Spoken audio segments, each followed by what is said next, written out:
wabarakatuh. Kami dari kelompok 3 dengan judul kategori resiko. Saya Mas Niati dengan NIM 2252400088. Saya Ainun Saputra dengan NIM 225240028. Saya Kurniawan dengan NIM 22524019. Saya Ilma Dinul Arsini dengan NIM 225240038. Saya Putri Jalani dengan NIM 225240089. Saya Siska Nurdayani dengan NIM 225240009. Saya Iin Afriani dengan NIM 225240036. Saya akan menjelaskan tentang risiko finansial. Risiko finansial adalah dampak kerugian yang terjadi pada keuangan. Risiko finansial adalah hal yang sangat mungkin terjadi, terutama jika ada aktivitas keuangan. Adapun teknik pengukuran risiko finansial diantaranya dengan menggunakan value at risk, stress testing, credit rating, credit matrix, pengukuran jangka waktu, dan lain sebagainya. Untuk menjaga atau mengurangi dampak dari risiko finansial, orang yang terlibat dalam kegiatan keuangan perlu mengimplementasikan manajemen risiko finansial dengan baik. Adapun jenis-jenis risiko finansial berdasarkan dari sumbernya, yang pertama ada risiko pendapatan, risiko aset, risiko pengeluaran, dan risiko utang. Berdasarkan dari sifatnya, ada risiko murni dan spekulatif, ada risiko dinamis dan statis, dan ada risiko fundamental dan khusus. Berdasarkan dari jangka waktunya, ada risiko jangka panjang dan ada risiko jangka pendek. Manajemen risiko finansial. Manajemen risiko finansial adalah upaya untuk mengelola keuangan agar risiko-risiko yang mungkin terjadi dapat dihindari. Pertama, membuat rencana finansial, yang kedua, menyiapkan asuransi, dan yang ketiga, menyimpan dana darurat atau menghindari utang, dan yang keempat, melakukan investasi. Saya akan melanjutkan materi dari teman saya, yaitu resiko operasional. Resiko operasional adalah resiko yang terjadi karena kegagalan dalam melakukan proses operasional secara efektif dan efisien. Resiko ini dapat menyebabkan kerugian finansial, hilangnya reputasi, penurunan kepuasan pelanggan, atau masalah lain yang dapat mengganggu operasi bisnis. Resiko operasional adalah suatu akibat yang bisa terjadi dalam proses menjalankan bisnis, mulai dari pembuatan produk, pengelolaan perusahaan, hingga pengoperasian komputer.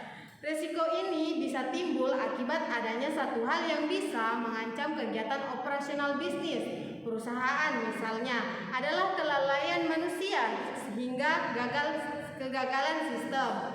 Kemudian jenis risiko operasional: 1. Komputer risk, 2. Manual risk, 3. Kecelakaan kerja, 4. Pegawai outsourcing, 5. Kesalahan produksi barang, 6. Globalisasi dalam konsep dan produk penipuan, 7. Ketidakpastian ekonomi. Manajemen risiko operasional. Adapun beberapa cara mengatasi risiko operasional adalah sebagai berikut, yaitu 1. Melakukan penilaian, 2. Membuat keputusan kuantitatif, 3. Mengumpulkan data, 4. Menyusun strategi yang fleksibel, 5. Memberdayakan karyawan, 6. Menyiapkan strategi cadangan. Kemudian ada manfaat manajemen risiko operasional. Adapun sejumlah manfaat manajemen risiko operasional adalah sebagai berikut, yaitu 1. Proses pengambilan keputusan bisnis bisa lebih efisien. 2. Membantu mengidentifikasi kondisi yang tidak aman bagi perusahaan. 3. Membantu meningkatkan keuntungan usaha. 4. Membantu mengurangi resiko kerugian dalam bisnis, yaitu menciptakan produk yang lebih baik, membantu memprediksi keuangan bisnis dengan lebih akurat, memberikan keamanan bagi para karyawan perusahaan. Baiklah, saya akan melanjutkan materi dari teman saya, itu resiko kepatuhan. Resiko kepatuhan ini adalah resiko yang dihadapi oleh perusahaan akibat ketidakpatuhan terhadap peraturan, hukum, atau standar yang berlaku. Risiko ini dapat menyebabkan kerugian finansial, reputasi, atau operasional bagi perusahaan. Sumber resiko kepatuhan dapat bervariasi, termasuk perubahan regulasi, ketidakpatuhan terhadap standar industri, atau pelanggaran kebijakan internal. Selanjutnya itu adalah manajemen resiko kepatuhan. Manajemen resiko kepatuhan adalah proses mengidentifikasi, menganalisis, dan mengelola resiko yang terkait dengan pelanggaran peraturan, hukum, atau standar yang relevan dengan operasi bisnis. Perusahaan juga harus memiliki kebijakan dan prosedur yang jelas untuk mengelola kepatuhan. Karyawan harus dilatih secara berkala mengenai kepatuhan, termasuk pemahaman tentang peraturan yang relevan. Dengan pekerjaan mereka, perusahaan harus memiliki mekanisme untuk memantau kepatuhan dan melakukan audit secara berkala untuk memastikan bahwa kebijakan dan prosedur dipatuhi. Jika ditemukan pelanggaran, perusahaan harus mengambil tindakan perbaikan yang cepat dan efektif untuk mencegah pelanggaran di masa depan. Saya akan melanjutkan materi dari teman saya, yaitu resiko reputasi. Resiko reputasi adalah potensi kerugian yang dihadapi oleh perusahaan akibat kerusakan citra atau reputasi di mata publik. Resiko ini dapat berdampak signifikan pada keberlanjutan bisnis, kepercayaan pelanggaran, dan nilai pasar. Resiko reputasi juga merupakan ancaman terhadap citra atau nama baik perusahaan yang dapat timbul dari berbagai sumber seperti publisitas negatif, tindakan tidak etis, atau kegagalan dalam memenuhi janji kepada pelanggan. Adapun jenis resiko reputasi, yang pertama, produk atau layanan berkualitas buruk. Yang kedua, pelanggaran yang dilakukan oleh perwakilan. Ketiga, kegagalan keamanan. Keempat, kekurangan kepatuhan. Kelima, penipuan eksternal dan internal. Keenam, budaya kerja yang tidak aman. Ketujuh, mengabaikan tanggung jawab lingkungan. Kedelapan, kegagalan perusahaan mitra. Yang terakhir, kurangnya profitabilitas. Selanjutnya, manajemen risiko reputasi. Adapun beberapa cara mengatasi resiko reputasi adalah sebagai berikut. Yang pertama, identifikasi dan penilaian resiko. Mengenali dan menilai resiko yang dapat merusak reputasi perusahaan. Yang kedua, strategi dan kontrol. Memilih strategi yang tepat dan menempatkan kontrol untuk mengelola resiko. Yang ketiga, pemantauan berkelanjutan, yaitu terus mengawasi resiko untuk memastikan reputasi tetap terjaga. Dan yang terakhir, manajemen reputasi, yaitu membuat panduan untuk merespon ulasan buruk dan menjaga citra positif perusahaan. Saya lanjut, yaitu jenis risiko lingkungan dan sosial. 1. Risiko lingkungan. Ada beberapa, yaitu polusi, bencana alam, penggunaan sumber daya. Kedua, risiko sosial. Ada beberapa hal itu, yaitu hak asasi manusia, konflik dengan komunitas lokal, kesehatan dan keselamatan risiko yang terkait dengan kesehatan dan keselamatan pekerja, serta masyarakat sekitar, termasuk kecelakaan. Yang kedua, manajemen risiko lingkungan dan sosial, yaitu pertama itu ada integrasi ESG, menghubungkan prinsip-prinsip lingkungan, sosial, dan tata kelola ESG dalam manajemen risiko, membantu perusahaan mengatasi risiko dan meningkatkan ketahanan bisnis. 2. Risiko lingkungan dan sosial. Penilaian ini dapat potensi dari risiko lingkungan dan sosial serta tindakan mitigasi yang diperlukan. 3. Sistem manajemen. Dokumen yang menjelaskan sistem manajemen lingkungan ini dan sosial perusahaan, termasuk prinsip pengaturan kelembagaan dan kerangka kontrol. 4. Investasi sosial dan lingkungan. Investasi yang mendukung tujuan pembangunan berkelanjutan SDG PBB, meningkatkan reputasi dan menarik bakat. Saya akan melanjutkan materi dari teman saya tentang resiko teknologi. Resiko teknologi terjadi akibat kegagalan sistem yang mengganggu bisnis seperti pencurian data dengan hacking atau smishing dan tidak bisa mendeteksi kesalahan input disebabkan oleh kuman pada komputer maupun virus. Selain itu, risiko bukan hanya sebatas gangguan yang terjadi pada teknologi. Bencana alam juga dapat berdampak terhadap teknologi dan menimbulkan risiko. Terdapat juga jenis-jenis risiko teknologi, yaitu pertama, hacking merupakan kegiatan yang membobol keamanan komputer, sistem jaringan dan perangkat mobile, sistem IoT atau bahkan aplikasi. Kedua, virus komputer dirancang menjadi sebuah program atau kode dengan tujuan merusak sistem komputer bahkan daya yang tersimpan di dalamnya. Ketiga, malware yang sengaja dirancang sebagai perangkat lunak untuk membuat kerusakan pada komputer atau jaringan komputer. Keempat, kebocoran data. Kelima, serangan DOS atau denial of service. Selanjutnya, manajemen risiko teknologi. Mengidentifikasi potensi ancaman terhadap sistem seperti kegagalan atau kesalahan manusia, menilai dampak dan kemungkinan terjadinya risiko tersebut. Ini melibatkan analisis untuk menentukan seberapa besar risiko dapat mempengaruhi operasional dan bisnis perusahaan. Mengembangkan strategi untuk mengurangi atau mengelola risiko ini bisa mencakup penerapan kontrol keamanan backup data dan pelatihan karyawan, memantau risiko secara terus-menerus dan mengevaluasi efektivitas strategi mitigasi yang diterapkan. Ini penting untuk memastikan bahwa risiko tetap terkendali dan strategi dapat disesuaikan jika diperlukan. Menyusun rencana lengkap darurat untuk menghadapi insiden yang tidak terduga seperti serangan siber atau bencana alam. Bencana ini harus mencakup prosedur pemulihan dan komunikasi krisis. Melanjut materi risiko politik. Risiko politik adalah potensi kerugian yang dihadapi oleh perusahaan, investor, atau negara akibat perubahan atau ketidakstabilan politik.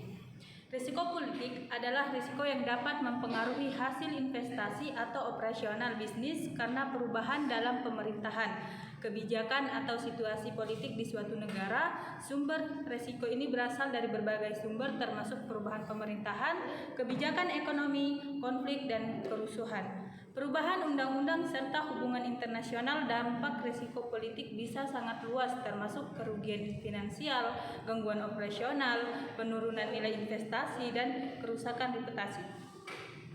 Selanjut, manajemen risiko politik menyusun taksonomi jenis-jenis risiko politik dan faktor risiko yang berdampak pada perusahaan. Ini melibatkan pengidentifikasian potensi, ancaman, dan peluang dari perubahan kebijakan, pergeseran politik, atau peristiwa politik dalam menggunakan analisis skenario dan simulasi. Penilaian dilakukan secara kuantitatif dan kualitatif.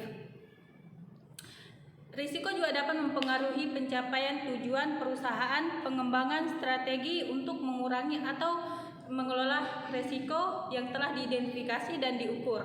Ini bisa mencakup diversifikasi investasi, asuransi risiko politik, dan penerapan kebijakan yang adaptif diterapkan untuk mengeksekusi, dan termasuk pemantauan risiko secara terus-menerus dan menyesuaikan strategi mitigasi sesuai dengan perbuatan kondisi politik. Menyusun rencana tanggap darurat untuk menghadapi insiden politik yang tidak terduga seperti perubahan kebijakan, ketidakpastian, dan prosedur pemilihan dan komunikasi krisis. Materi selanjutnya yaitu tentang risiko persaingan. Risiko persaingan adalah salah satu jenis risiko yang dapat dihadapi oleh perusahaan dalam menjalankan bisnisnya. Risiko ini muncul dari ketidakpastian yang terkait dengan tindakan dan strategi diambil oleh pesaing di pasar. Jenis-jenis risiko persaingan. Pesaing dapat menurunkan harga produk atau layanan mereka untuk menarik lebih banyak pelanggan, yang dapat memaksa perusahaan lain untuk menurunkan harga mereka juga, mengurangi margin keuntungan. Pesaing yang meningkatkan kualitas produk atau layanan, mereka dapat menarik pelanggan dari perusahaan lain yang mungkin perlu meningkatkan kualitas sendiri untuk tetap kompetitif. Pesaing yang lebih inovatif dapat memperkenalkan produk atau layanan baru yang lebih menarik bagi konsumen, mengurangi daya tarik produk perusahaan yang ada.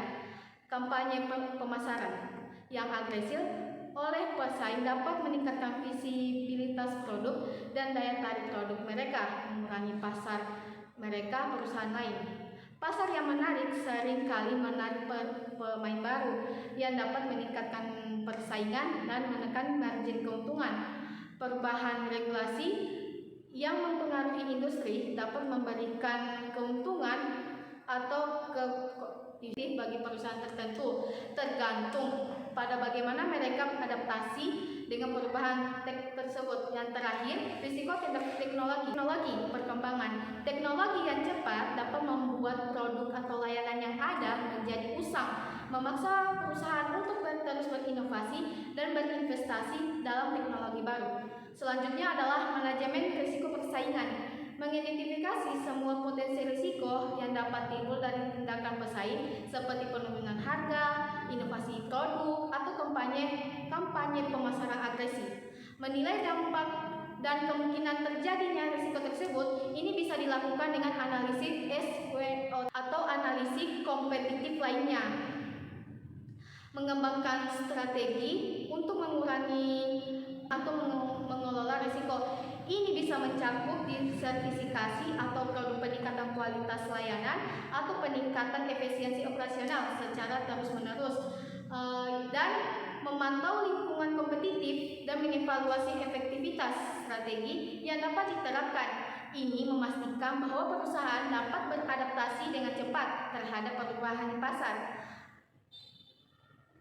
Selanjutnya, mendorong inovasi dalam produk dan pelayanan untuk tetap kompetitif dan menarik bagi konsumen.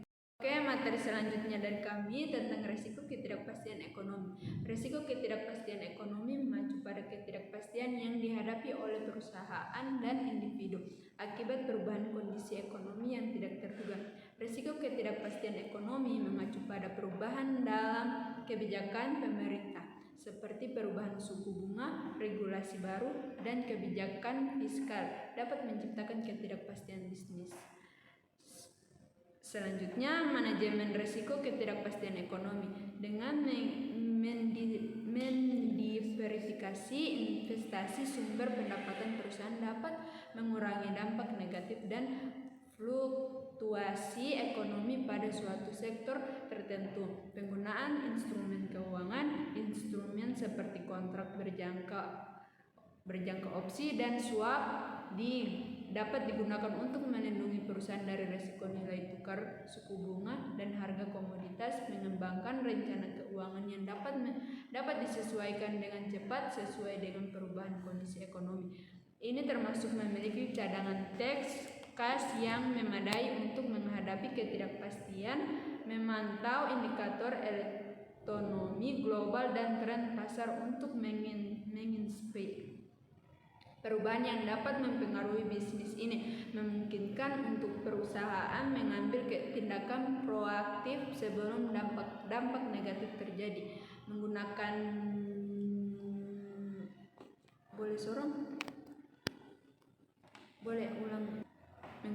asuransi untuk melindungi aset dan operasi bisnis dari risiko yang tidak dapat dihindari seperti bencana alam atau gangguan operasional. Membangun hubungan strategis dengan perusahaan lain untuk berbagai risiko dan sumber daya.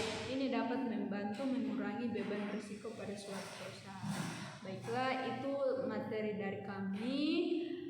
Sekian dari saya. Wassalamualaikum Wassalamualaikum warahmatullahi wabarakatuh. Gue mau.